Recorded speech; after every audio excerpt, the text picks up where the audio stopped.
Audio 1. પુસ્તકનું નામ મૂર્ધન્યો જાગો. લેખક પંડિત શ્રીરામ શર્મા આચાર્ય. પ્રતિભા ઈશ્વરીય અનુદાન છે. તે અમુક ખાસ માણસોને જ મળે છે. પ્રતિભાને લોક કલ્યાણ માટે મળેલી ઈશ્વરની અમાનત માનવી જોઈએ. તૃષ્ણા, વાસના અને અહંકાર માટે તેનો દુરુપયોગ ના કરવો જોઈએ. પ્રતિભાશાળી લોકો જો આ હકીકતને સમજી લે અને પોતાને મળેલી એ વિશેષ ભેટની સાથે જોડાયેલા કર્તવ્યને પણ ધ્યાનમાં રાખે તો આજે વિશ્વની પરિસ્થિતિઓ કંઈક જુદી જ હોત. જર્મનીના સરમુખત્યાર હિટલરે સિનેમાનો ઉપયોગ જર્મન પ્રજાને યુદ્ધખોર બનાવવા માટે કર્યો હતો. આટલા મોટા પ્રચાર તંત્રનો ઉપયોગ તેણે પોતાની ઈચ્છા અને જરૂરિયાત મુજબ કર્યો. તેનું પરિણામ ધાર્યા પ્રમાણે આવ્યું. તે દિવસોમાં જર્મનીનો દરેક નાગરિક વિશ્વ વિજયના સ્વપ્ન જોવા લાગ્યો હતો. તેઓ પોતાના દેશને વિશ્વનો મુગટમણી બનાવવા માટે મોટામાં મોટો ત્યાગ કરવા આતુર હતા. સિનેમા જેવા પ્રચાર તંત્ર દ્વારા લોકોની મનોવૃત્તિને ગમે તે દિશામાં વાળી શકાય છે. આજના મોટા ભાગના ફિલ્મ સર્જકો, ગાયકો, વાદકો તથા અભિનેતાઓ લોકોના મનમાં વાસના, કામુકતા, ઉછાંચળાપણું વગેરે જેવી છીછરી મનોવૃત્તિઓ વધારવામાં લાગ્યા છે. એનું પરિણામ પણ એવું જ આવ્યું છે. નવી પેઢીમાં નેતા કરતા અભિનેતા બનવાની ઘેલછા વધી રહી છે. નવી પેઢીની કોમળ માનસિકતા સિનેમાને અનુરૂપ બની રહી છે. જો ફિલ્મોની હિરોઈનો પોતાની કલાને મીરા જેવી બનાવીને ભગવાનની ભક્તિનો સંચાર કરવા નીકળી પડી હોત તો તેઓ લોકોને ભક્તિ રસમાં ડૂબાડી શકી હોત. મિસ ઇન્ડિયા પોતાના રૂપનો ઉપયોગ ફ્રાન્સની દેવી જોન અને ભારતની આમ્રપાલીની જેમ લોકોનું નેતૃત્વ કરવા માટે કરી શકી હોત તો તેમના રૂપ અને કંઠના પ્રભાવથી લાખો લોકો આગળ વધી શક્યા હોત. અભિનેતાઓએ પોતાની કલામાં આદર્શોનો સમાવેશ કર્યો હોત તો રાષ્ટ્રની બૌદ્ધિક ગુલામી, અંધવિશ્વાસ, કાયરતા વગેરેનો નાશ થઈ શક્યો હોત. કુરિવાજો પ્રત્યે લોકોના મનમાં વિદ્રોહની ભાવના જાગી હોત અને ભારતીય કલાનો રચનાત્મક ઇતિહાસ સંસાર સામે એક નવો આદર્શ રજૂ કરી શક્યો હોત. હવે તો સમાજનો આત્મા એકી અવાજે પોકારે છે, અમને કુમાર્ગી પ્રતિભાઓના પાપથી બચાવો. તેઓ જેટલું અહિત કરી શકે છે એટલું બીજું કોઈ કરી શકતું નથી. આપણે આપણા પાપો કરતાંય એ પ્રતિભાઓના પાપોનો દંડ ભોગવી રહ્યા છીએ અને પતનની ખાઈમાં પડીને કણસી રહ્યા છીએ. આમાં માત્ર આપણો પ્રમાદ જ નહીં પરંતુ કુમાર્ગે વળેલી પ્રતિભાઓનું પાપ પણ જવાબદાર હોય છે. સાહિત્ય જો શૃંગાર, વિરહ, કામ લોલુપતા જેવી બીભત્સ બાબતોને ચિત્રિત કરતું રહે તો તે લોકોને માર્ગદર્શન આપી નહીં શકે. વાસના તો આપમેળે જ જાગે છે. ઋતુ આવે ત્યારે કૂતરાથી માંડીને જીવજંતુઓ પણ કામ વાસનાના આવેશમાં આવી જાય છે. વાસનાની પ્રેરણા એટલી પ્રચંડ છે કે તેને કાબૂમાં રાખવી અનિવાર્ય છે. જો તેને ભડકાવવામાં આવે તો તે આગ આપણી કૌટુંબિક પવિત્રતાનો તથા દાંપત્ય જીવનની પવિત્રતાનો નાશ કરીને રહેશે. સાહિત્ય સરસ્વતીનું સ્વરૂપ છે. એના દ્વારા દિવ્ય માનવીય ભાવોને જાગૃત કરવા જોઈએ. કવિતા દિવ્ય ભાવોની અભિવ્યક્તિ છે. કામુકતા ભડકાવવા માટે તેનો હલકો ઉપયોગ ના કરવો જોઈએ. જો કવિની કલ્પના અને સર્જન મનુષ્યને નર પશુ કે નર પિશાચ બનાવે તો તેનાથી અણુબોમ્બ કરતા પણ ભયંકર વિનાશ થશે. આ વિનાશને અટકાવવો જરૂરી છે. બીજી પણ એક પ્રતિભા એવી છે જેને બધી વિભૂતિઓમાં આગળ પડતું સ્થાન આપવામાં આવે છે. તેનું નામ છે ધન. આજે સર્વત્ર ધનની જ બોલબાલા છે. એની આગળ બીજી બધી કલાઓ તુચ્છ બની ગઈ છે અને એમણે ધનની આધીનતા સ્વીકારી લીધી છે. ધનની લાલચ આપીને ગાયક, વાદક, ચિત્રકાર, અભિનેતા, કવિ, સાહિત્યકાર, પત્રકાર, ધર્મગુરુ, રાજનેતા, એમ બધાને પોતાના વશમાં કરી શકાય છે. એમને કઠપૂતળીની જેમ નચાવી શકાય છે. બધી કળાઓ ધનની કૃપા મેળવવા માટે, પોતાનું શીલ અને સતીત્વ વેચવા માટે લાલચુ બનીને ફરી રહી છે. ધન દ્વારા પ્રતિભાઓને ખરીદવામાં આવી રહી છે અને તેઓ ખુશ થઈને આત્મસમર્પણ કરી દે છે અને તેની ઈચ્છા અનુસાર નાચવા માટે બજારૂ સ્ત્રીની જેમ સાજ શણગાર સજીને બેઠી છે. જેમણે પ્રલોભનની આગળ ઝૂકીને કુમાર્ગે જવાની ના પાડી હોય એવા કલાકારો દીવો લઈને શોધવા જઈએ તો પણ ભાગ્યે જ જોવા મળશે. ગામની ગરીબ સતી, સાધ્વી તથા શીલવતી સ્ત્રીને લુખ્ખું સૂકું ખાઈને અને ફાટેલા વસ્ત્રો પહેરીને સંતોષ માનવો પડે છે, પણ જે સાજ શણગાર સજીને, અમૂલ્ય ઘરેણાં પહેરીને તથા સૌંદર્ય પ્રસાધનોના થપેડા કરીને પોતાને વેચવા બેઠી હોય એના માટે શું કહેવું? આજે સર્વત્ર ફેશનની ધૂમ મચી રહી છે. તપસ્વિનીનો વેશ કોઈને ગમતો નથી. આ પરિસ્થિતિમાં ધનવાનો ઈચ્છે તેવું એમણે કરવું પડે છે. એમણે એવો ખરાબ અભિનય કરવો પડે છે કે જેથી ધનનો લંપટ દેવતા એમની ઉપર આસક્ત થઈ જાય. કલા સાક્ષાત સરસ્વતી છે. તે માનવ જાતની આદિ જનની છે. જો કોઈ પુત્ર પોતાની માતાને વેશ્યાલયમાં ધકેલી દે અને એના દ્વારા મળતા પૈસાથી લીલા લહેર કરે તો એ તેની નિર્લજ્જતા અને નીચતા જ કહેવાશે. કલાકારો આજે આવા છીછરા અને નિમ્ન સ્તરે ઉતરી ગયા છે. તેઓ ધનવાનોના ગુલામ બની ગયા છે અથવા તો પોતે અમીર બની જવાની ઘેલછામાં ફસાઈ ગયા છે.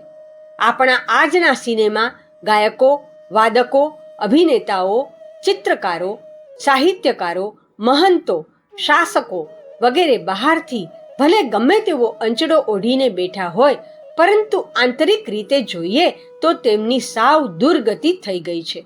જો આવું ન થયું હોત તો એમણે પોતાની તાકાત દ્વારા ભારતની જનતાના માનસિક અને આત્મિક સ્તરને ખૂબ ઊંચો ઉઠાવી દીધો હોત. બૌદ્ધિક, સામાજિક, નૈતિક અને સાંસ્કૃતિક ક્રાંતિ વગર રાજનૈતિક ક્રાંતિ લૂલી બની ગઈ છે. પ્રતિભા એક વિશિષ્ટ અને અદ્ભુત વિભૂતિ છે. કેટલાક લોકોનું વ્યક્તિત્વ એવું સાહસિક, સૂક્ષ્મદર્શી, સ્ફૂર્તિલું, મિલનસાર, કુશળ અને પ્રભાવશાળી હોય છે કે તેઓ જે કામને હાથમાં લે તેને પોતાના મનોયોગ અને વ્યવહાર કુશળતા દ્વારા આગળ વધારતા રહે છે અને તેને સફળતાના ઉચ્ચ શિખરે પહોંચાડી દે છે. આ વિશેષતાને જ પ્રતિભા કહે છે. આગવી સૂઝ, આત્મવિશ્વાસ, કર્મઠતા જેવા અનેક સદ્ગુણો તેમનામાં હોય છે. આવા જ માણસો મહાન કાર્યો કરી શકે છે. સફળતા એમની પાછળ પાછળ ફરે છે કારણ કે તેઓ મુશ્કેલીઓનો સામનો કરવાનું તથા તેમને સરળ બનાવી દેવાનું જાણે છે. પ્રતિભાશાળી લોકો જ સફળ રાજનેતા, સંત, સમાજસેવક, સાહિત્યકાર, કલાકાર, ધંધાદારી કે વ્યવસ્થાપક બને છે. પ્રતિભાઓ જ ડાકુ, ચોર, ઠગ જેવા સાહસિક કાર્યો કરે છે.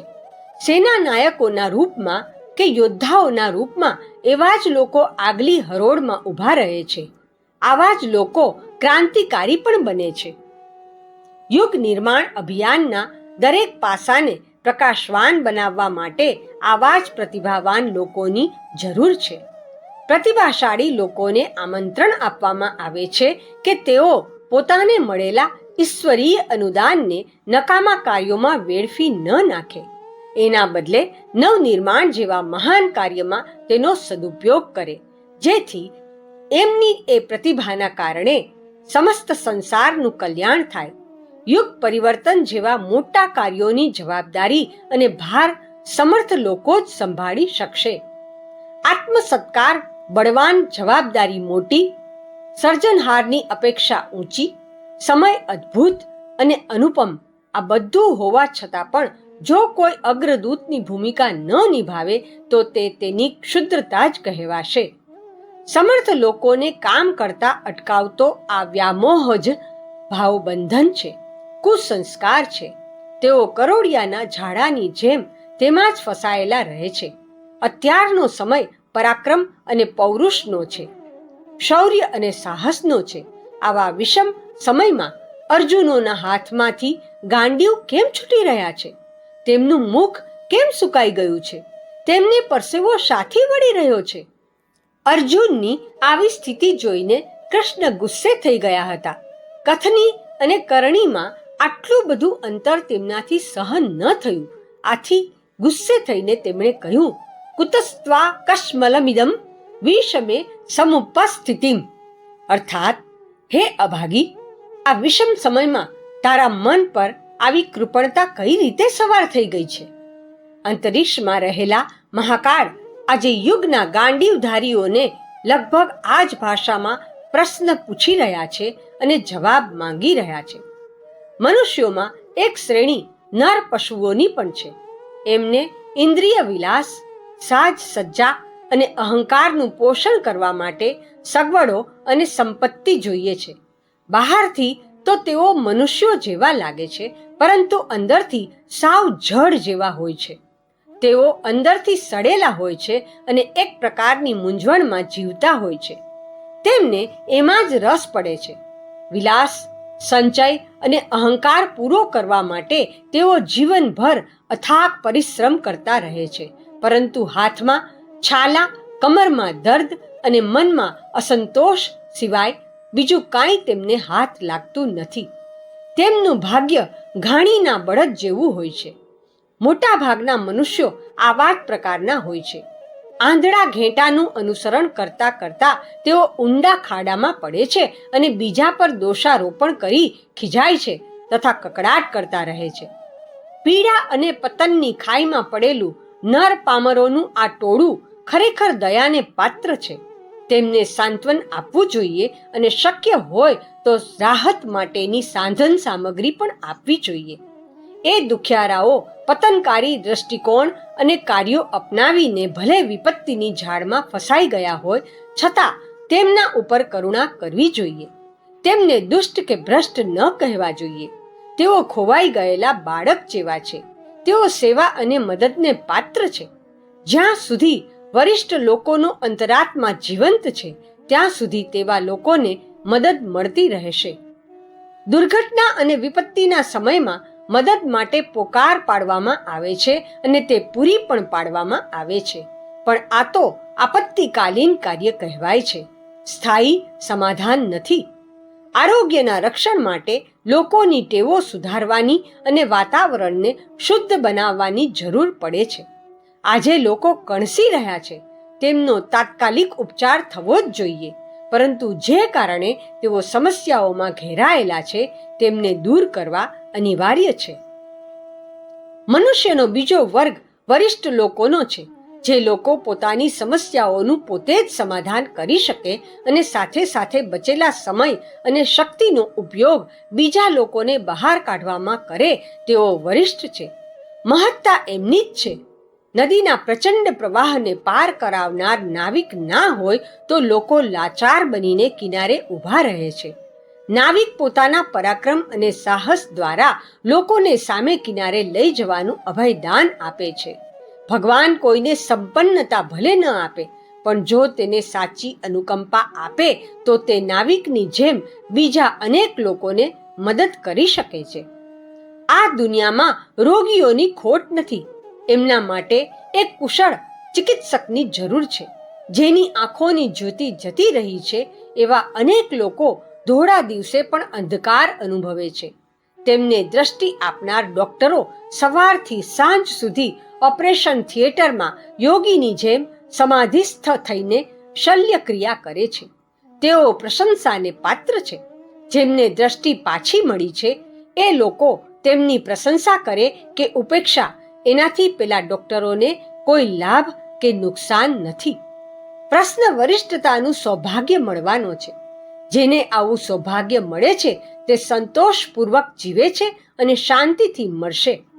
ભગવાન કોઈને ધન કુબેર ભલે ન બનાવે, પણ તેને જો ચિકિત્સક જેવી સમર્થતા આપે તો તે અસંખ્ય લોકોને ગાઢ અંધકારમાંથી બહાર કાઢીને ઉજ્જવળ ભવિષ્યના પ્રકાશ તરફ લઈ જઈ શકે છે.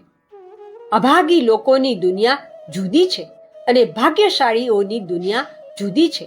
અભાગી લોકો ગમે તેમ કરીને પોતાની ઈચ્છાઓ અને લાલસાઓ પૂરી કરે છે અને સંતાનોનું ભરણ પોષણ કરવા માટે કમરતોડ મહેનત કરતા રહે છે.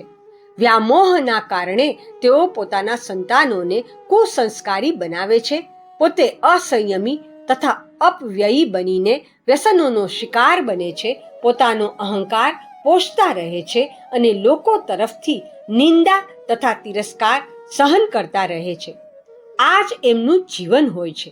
મોટા ભાગના લોકો આવી જ પરિસ્થિતિમાં જીવતા હોય છે.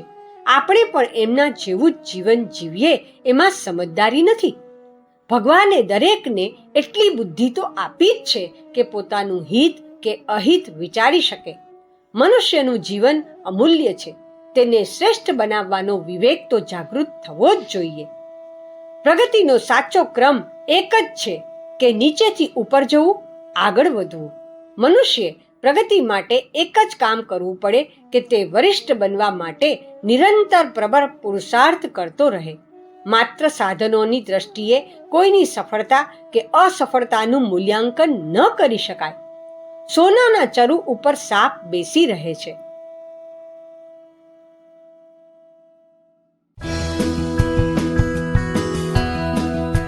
ઓડિયો 2. ભૂમિગત સંપદા પર યક્ષ તથા પિશાચોનો અધિકાર માનવામાં આવે છે. દૈત્યો તથા ડાકુઓ ખૂબ બળવાન હોય છે. ધૂર્ત લોકો પોતાની કરામત બતાવીને પૈસા ભેગા કરતા રહે છે. શું આને સફળતા કહેવાય? આવી સફળતાને ધિક્કારવામાં આવે છે. સાચા અર્થમાં તો એવા લોકોને સાવ દરિદ્ર, દુર્બળ તથા અસફળ માનવા જોઈએ. જે લોકો એવા માર્ગે ચાલે છે તેમને પતનની ખાઈમાં પડેલા જ માની શકાય.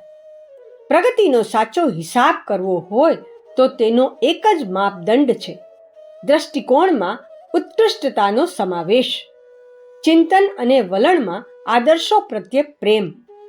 જેનામાં આ બાબતોનો શુભારંભ થશે તેની જીવનચર્યા અનાયાસે જ એવી બનતી જશે. ચિંતન અને ચરિત્રના સમન્વયથી જ સ્વભાવ અને સંસ્કાર બને છે. તે જ આપણા જીવનક્રમને બદલી નાખે છે. જો ચિંતનનો પ્રવાહ ઉત્કૃષ્ટતા તરફ વહી રહ્યો હોય તો માનવું જોઈએ કે મહામાનવ બનાવનારી પરિસ્થિતિઓ આપોઆપ જ પેદા થતી જશે. આનાથી ઉલટું જો ચિંતન હલકું હશે, પશુ પ્રવૃત્તિઓ તરફ વળેલું હશે તો પ્રવૃત્તિઓ પણ એવી જ બની જશે. લોકો પ્રવૃત્તિઓ હલકી કરે છે પણ એમના પરિણામ સ્વરૂપે શ્રેય પ્રાપ્ત કરવા ઈચ્છે છે, પરંતુ તે શક્ય નથી. વિધિનું વિધાન કદાપી બદલાતું નથી. મનની સ્થિતિ અંગેના વિવેચનનો સાર એ જ છે કે તે મનુષ્યના સ્તર, વ્યક્તિત્વ, કાર્યો તથા ભવિષ્યનું કાં તો પતન કરે છે અથવા તો તેને ઉચ્ચ સ્થાને પહોંચાડે છે. વરિષ્ઠ લોકોનો ચિંતન પ્રવાહ શ્રેષ્ઠ દિશામાં જ હોવો જોઈએ. તેમણે સમજવું જોઈએ કે પતિત, દરિદ્ર અને દુઃખી લોકોની લાઈનમાં જઈને ઊભા રહેવું તેમને શોભતું નથી. મનુષ્ય પોતાના ભાગ્યનો નિર્માતા પોતે જ છે. તેથી બીજા કોઈ ઉપર દોષારોપણ કરવું ના જોઈએ કે પરિસ્થિતિઓના રોદણા પણ રોવા ના જોઈએ. માણસના ઉત્થાન પતનની ધરી એક જ કેન્દ્ર પર ફરે છે કે તેણે પોતાને કેવા બીબામાં ઢાળ્યો છે અને કઈ દિશામાં જઈ રહ્યો છે. માણસ સારા કે ખરાબ રસ્તે જાય તેમાં તેને સાથીઓ તો મળી જ રહેવાના. આ દુનિયામાં સારા લોકોની ખોટ નથી કે બુરા લોકોની પણ ખોટ નથી. પસંદગી આપણી છે, સહાયતા દુનિયાની છે. જેઓ આ હકીકતને સમજે છે તેવો જ યથાર્થવાદી છે. બીજા લોકો તો હવાની દિશામાં સૂકા પાંદડાની જેમ ઉડતા રહે છે અને ક્યાંથી ક્યાં પહોંચી જાય છે. આવા ગબડિયા લોટા જેવા માણસોની શી વાત કરવી? યુગ બદલાઈ રહ્યો છે એવું માની લઈએ તો એની સાથે બીજી પણ એક વાત સમજવી જોઈએ કે તે કાર્ય વરિષ્ઠ લોકોએ પોતાની દિશા બદલવાથી જ શરૂ થશે. પ્રતિભાઓ જ્યારે આગળ વધે છે ત્યારે જ બીજા લોકો તેમનું અનુકરણ કરીને પાછળ પાછળ ચાલે છે. ઉન્નતિ કે પતનનો ઇતિહાસ આ એક જ પાટા પર આગળ વધતો રહે છે. પ્રતિભાઓને બીજા શબ્દોમાં વાવાઝોડું કહી શકાય. એનો વેગ જે દિશામાં અને જેટલો પ્રચંડ હોય એ દિશામાં તણખલા તથા પાંદડા ઉડવા માંડે છે. તેની શક્તિથી છાપરા પણ ઉડી જાય છે. આજની પતનકારી પરિસ્થિતિઓ અને સમસ્યાઓનો દોષ મૂર્ધન્ય લોકોને જ દેવો પડે. ભૂતકાળમાં પણ આવું જ થયું હતું અને ભવિષ્યમાં પણ એવો જ ક્રમ ચાલતો રહેશે. પતન કે ઉન્નતિ જમાનાની થાય છે, પરંતુ એ માટે જવાબદાર તો આગેવાનો તથા પ્રતિભાશાળી લોકો જ હોય છે. તેઓ પતન તરફ જાય છે ત્યારે સમગ્ર સમાજનું પતન કરી નાખે છે. આવા સમયે જે લોકો કંઈ કરતા નથી અને ચૂપચાપ બેસી રહે છે તેમને શાંતિપ્રિય કે અનાસક્ત કહી શકાય નહીં. વિકટ સમયમાં મોં છુપાવીને શાંતિનું કે ભજનનું બહાનું કાઢી કોઈ ભલે પોતાના મનને મનાવી લે, પણ આપત્તિ કાળની યાતનાઓ એમને પણ કદાપી છોડે નહીં. દુર્ઘટના, રોગચાળો, અગ્નિકાંડ, આક્રમણ, પીડા વગેરેથી ત્રસ્ત હાહાકાર ભર્યા વાતાવરણમાં જે માણસ એકાંત સાધનાની વાત વિચારે તેને બ્રહ્મજ્ઞાની કઈ રીતે કહી શકાય? એને તો નિષ્ઠુર પાષાણ જ કહી શકાય. આ આપત્તિ કાળ છે એટલે અત્યારે આપત્તિ ધર્મનું જ પાલન કરવું જોઈએ. આપત્તિ ધર્મનું તાત્પર્ય છે સુખ સગવડોને એક બાજુ મૂકીને મનુષ્યનું ગૌરવ વધે એવા કાર્યો કરવામાં લાગી જવું. આજે કોઈ પણ જાગૃત આત્માએ પોતાનો વૈભવ વધે અને કુટુંબ કેવી રીતે ફૂલે ફાલે એ વિશે સહજ પણ વિચારવું ન જોઈએ. આજે કોઈએ પદવીધારી બનવાની કે મોટા માણસોમાં ગણાવા માટે ઉછળકૂદ કરવાની કોઈ જરૂર નથી. શાંતિના સમયમાં આવી બાલિશ બાબતોને કદાચ દરગુજર કરી શકાય. છીછરા અને હલકા લોકો કદાચ એવું કરે તો તે સમજી શકાય, પણ વરિષ્ઠ લોકો જો હલકા સ્તરે ઉતરી જાય તો તેમને કલંક જ લાગશે. એમણે તો માત્ર એક જ વાત વિચારવી જોઈએ કે સમયના પડકારે એ જાગૃત આત્માઓને કાન પકડીને ઢંઢોળ્યા છે. એના જવાબમાં એમણે છાતી કાઢીને આગળ વધવું છે કે પછી મોં સંતાડવું છે. ધરતી પર રહેતા મનુષ્યોમાંથી પોણા ભાગની સંખ્યા બાળકો, અસમર્થ લોકો તથા ન કમાતા લોકોની જ છે. આ સિવાય જે બાકી રહ્યા તેમાંના મોટા ભાગના લોકો પેટ અને પ્રજનન સુધી જ મર્યાદિત રહે છે. જિંદગીના દિવસો પૂરા કરવા સિવાય તેમને બીજી કોઈ ઉચ્ચ મહત્વકાંક્ષા હોતી નથી. ધરતી આવા લોકોના ભારથી જ લદાયેલી છે. જેમનામાં દીર્ઘ દ્રષ્ટિ અને વિવેક બુદ્ધિ હોય તેઓ જ સાચા અર્થમાં મનુષ્ય કહેવાય છે. તેઓ પોતાની, સમાજની તથા વિશ્વની સમસ્યાઓ ઉપર ગંભીરતાપૂર્વક વિચાર કરવામાં અને તેમનું સમાધાન શોધવામાં પણ સક્ષમ હોય છે. પ્રતિભાશાળી અને વિદ્વાન લોકોની સંસારના ભાગ્ય વિધાતાઓમાં ગણના થાય છે. તેઓ સંસારને પોતાના ઇશારે ચલાવી શકે છે. એમાં 4 પ્રકારના લોકો હોય છે. એક રાજનેતા, બીજા વૈજ્ઞાનિકો, ત્રીજા ધનવાનો અને ચોથા વિદ્વાનો. જેમાં સાહિત્યકારો, કલાકારો, સેનાપતિઓ વગેરે વર્ગોના લોકો આવી જાય છે. તેઓ પોતાની પ્રતિભાથી સમાજની પરિસ્થિતિઓને બદલવાની ક્ષમતા ધરાવે છે. બધી સમસ્યાઓ આ 4 પ્રકારના લોકો જ પેદા કરે છે, પણ જો તેઓ ઈચ્છે તો વિશ્વની પરિસ્થિતિઓને ઉચ્ચતમ પણ બનાવી શકે છે. આવા લોકો શ્રેષ્ઠ દિશામાં આગળ વધતા નથી. આથી સર્વનાશ સિવાય બીજું શું થઈ શકે? તેમણે સમાજ અને વિશ્વને શ્રેષ્ઠ તથા સુખી બનાવવા માટે ચિંતન કરવું જોઈએ અને આજની સમસ્યાઓને હલ કરવા આગળ આવવું જોઈએ. તેમણે વિનાશના સાધનો બનાવવાના બદલે સર્જન અને નવનિર્માણ માટે પ્રયત્ન કરવો જોઈએ. આ માટે તેમણે પોતાના દ્રષ્ટિકોણમાં ધર મૂળથી પરિવર્તન કરવું પડશે. 4 પ્રકારના પ્રતિભાશાળી લોકોના મનઃક્ષેત્રમાં વિવેક બુદ્ધિનો ઉદય થશે ત્યારે જ શ્રેષ્ઠ પરિસ્થિતિઓનું નિર્માણ શરૂ થશે. આવું થવાનું પણ છે. શાસકો પોતાની રીતે વિચારશે અને ધનવાનોની મૂડી સુરક્ષિત રહે અને વધે એવા નવા વિકલ્પો પણ ધ્યાનમાં આવશે. વૈજ્ઞાનિકોને નવો માર્ગ મળશે. સૂર્ય શક્તિનો ઉપયોગ કરવો સમુદ્રના ખારા પાણીને મીઠું બનાવવું, ખાદ્ય પદાર્થોનું ઉત્પાદન એવા અનેક કામ છે જે વૈજ્ઞાનિકોએ હાથ ધરવા જોઈએ. અંતરિક્ષ યાનો મોકલવાની તથા સર્વનાશી શસ્ત્રો બનાવવાની જરૂર નથી. આ જ રીતે સાહિત્યકારો તથા કલાકારો માટે મનુષ્યનું ગૌરવ વધે એવા વિચારો અભિવ્યક્ત કરવાનું તથા ભાવ સંવેદના વધે એવી કલાનો વિકાસ કરવાનું ક્ષેત્ર હજુ સૂનું પડી રહ્યું છે. તેમણે ધનવાનોના હાથનું રમકડું બનીને સમાજ અને વિશ્વનું પતન થાય એવી કલાનો ત્યાગ કરવો જોઈએ. તેમના માટે એ શોભનીય નથી. પ્રતિભાશાળી તથા બુદ્ધિમાન હોવું એ એક વાત છે, પરંતુ પવિત્ર અને શુદ્ધ અંતઃકરણવાળા બનવું તે બીજી વાત છે. આ કથન આજની પરિસ્થિતિઓમાં સાવ સાચું છે. આજે સંપાદકો, બુદ્ધિજીવીઓ, લેખકો, સંશોધકો તથા પ્રતિભાશાળી વૈજ્ઞાનિકો તો અનેક છે. તેઓ આખી દુનિયામાં ફેલાયેલા છે, પરંતુ તેઓ મનીષી નથી, કારણ કે તેમણે તપશક્તિ દ્વારા પોતાના અંતઃકરણને શુદ્ધ કરીને પવિત્રતા પ્રાપ્ત કરી નથી. જીવનમાં કોઈ તત્વદર્શન ન હોય, એની સાથે આસ્થાઓ કે માન્યતાઓ જોડાયેલી ના હોય, એમાં કોઈ સિદ્ધાંતોનો સમાવેશ થયેલો ના હોય, તો મનુષ્ય માત્ર પ્રાણી બની જાય છે.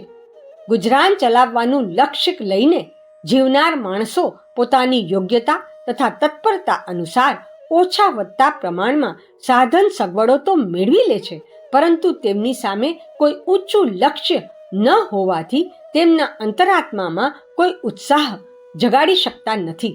જો કે ભૌતિક મહત્વાકાંક્ષાઓ અને લાલસાઓ પૂરી કરવાનો સામાન્ય ઉત્સાહ તો લોકોમાં હોય છે, પણ તેઓ નૈતિક રહે કે નહીં એ બાબતમાં શંકા રહે છે. ભૌતિક લાભના બદલે આદર્શો અપનાવવાનું લક્ષ્ય રાખવામાં આવે તો તેમનામાં ઉત્કૃષ્ટતા આવે છે અને તેમની આત્મિક ઉન્નતિ થતી રહે છે, ભલે પછી તેમને ખાસ ભૌતિક લાભ ના થાય. લોકહિતની મહત્વાકાંક્ષાની સાથે જો આદર્શો પણ જોડાયેલા હોય તો એવો મનુષ્ય સન્માન પ્રાપ્ત કરે છે. એને લોકોનો સહયોગ પણ મળે છે અને તે એવા કાર્યો કરે છે જે ધન કરતાં પણ વધારે મૂલ્યવાન હોય છે. માનવીય પ્રગતિની વ્યાખ્યા કરતા આપણે તેના દ્રષ્ટિકોણ તથા ચરિત્રના સ્તરનું પણ મૂલ્યાંકન કરવું જોઈએ.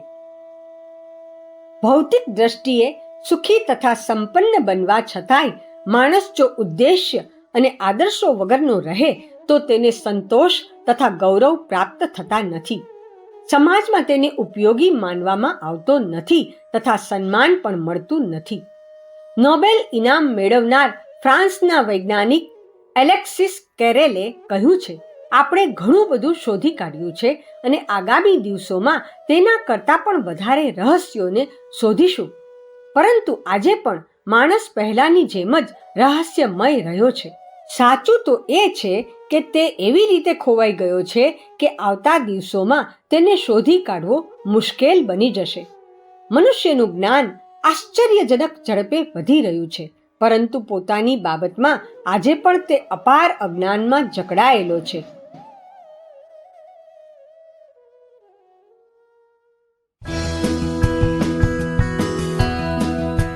ઓડિયો 3. વિદ્વાનોની વધતી જતી સંખ્યા જોઈને આનંદ થાય છે, પરંતુ દુઃખ એ વાતનું છે કે જ્ઞાનીઓની સંખ્યા બહુ ઝડપથી ઘટતી જાય છે. વિદ્વાન અને જ્ઞાનીનો તફાવત બતાવતા ચીની દાર્શનિક લાઓ ત્સે કહેતા હતા, જે પોતાને જાણે છે તે જ્ઞાની છે અને જે બીજાઓને જાણે છે તે વિદ્વાન છે. પોતાની બાબતમાં વધતું જતું અનાડીપણું જ માણસને અને સમાજને વિકટ સમસ્યાઓમાં ફસાવી દે છે. મેન ધ અનનોન ગ્રંથના લેખક વિજ્ઞાની એલેક્સિસે લખ્યું છે, માનવ શરીરનું રાસાયણિક વિશ્લેષણ કરવું સરળ છે. અવયવોના કાર્યો સમજવામાં પણ સફળતા મળી છે. તેના મગજમાં કેવા વિચારો ચાલે છે અને તે કઈ બાજુ જઈ રહ્યા છે તેની પણ માહિતી મેળવી શકાય છે, પરંતુ માણસના શરીરમાં રહેલા માનવની શોધ થઈ શકી નથી. સભ્યતા અને સંપત્તિનો વિકાસ થઈ રહ્યો છે, પણ મનુષ્યનું પછાતપણું હજુ એવું ને એવું જ છે. માણસે દુનિયાને પોતાને યોગ્ય બનાવી છે, પરંતુ તે પોતાના માટે જ પારકો બની ગયો છે. તેનામાં સૂનાપણું વધી રહ્યું છે. ભીડથી અલગ થઈને જ્યારે તે જુએ છે ત્યારે તેને લાગે છે કે તે કોઈનો નથી અને કોઈ તેનું નથી. આ પોતાપણાની ક્ષતિ એટલી મોટી છે કે કહેવાતી પ્રગતિના બધા સાધનો ભેગા થઈને પણ તે પૂરી કરી શકતા નથી. મનુષ્યના એકે એક ખંડ વિશે ચિંતન અને વિશ્લેષણ ચાલી રહ્યું છે. તેના અસ્તિત્વના એકે એક ભાગને સમગ્ર શાસ્ત્રનું રૂપ આપવામાં આવ્યું છે. શરીર શાસ્ત્ર, મનોવિજ્ઞાન, સમાજશાસ્ત્ર, અર્થશાસ્ત્ર વગેરેની જાણકારી તો છે, તે ઉપયોગી પણ છે, પરંતુ સમગ્ર માનવને સમજ્યા વગર તથા એની મૂળ પ્રકૃતિ અને પ્રવૃત્તિ તરફ ધ્યાન આપ્યા વગર આંશિક સમાધાનોથી કોઈ ફાયદો થવાનો નથી. 7 સાંધીએ ને 13 તૂટે તો સીવવાનું કામ ક્યારે પૂરું થાય? વિજ્ઞાનની શોધો મનુષ્યની અનેક આવશ્યકતાઓ પૂરી કરે છે અને જાણકારી પણ વધારે છે, પણ સમગ્ર માનવના વિવેચન સાયન્સ ઓફ મેન તરફ ઉદાસીન રહેવામાં આવે છે. વિજ્ઞાનની શોધો પાછળ માણસ ખપી જાય છે. શ્રમિકોએ મોટા મોટા નિર્માણ કાર્યો પૂરા કર્યા છે. એન્જિનિયરોની તન્મયતાથી નિર્માણની યોજનાઓ બને છે. કલાકારો કલામાં પોતાના ભાવ તરંગોને ઓગાળીને હાજર રહેલા લોકોને મંત્રમુગ્ધ કરે છે, પરંતુ આત્મવિજ્ઞાનીઓ જો પોતાના ચિંતન અને કર્મોનો સમન્વય કરીને પોતાના વ્યક્તિત્વને એક સફળ પ્રયોગશાળાના રૂપમાં રજૂ કરે તો લોકોમાં પણ તેનું અનુકરણ કરવાનો ઉત્સાહ જાગશે. જો લક્ષ્ય ઊંચું હોય અને સંકલ્પ પ્રખર હોય તો મનુષ્ય માટે મોટામાં મોટો ત્યાગ કરી શકવો અઘરો નથી. ચિંતન અને વ્યવહારમાં આદર્શોનો સમન્વય કરવો તે જ આજના યુગની મહાન ક્રાંતિ હોઈ શકે. ઉજ્જવળ ભવિષ્યની આશા એનાથી જ પૂરી થશે.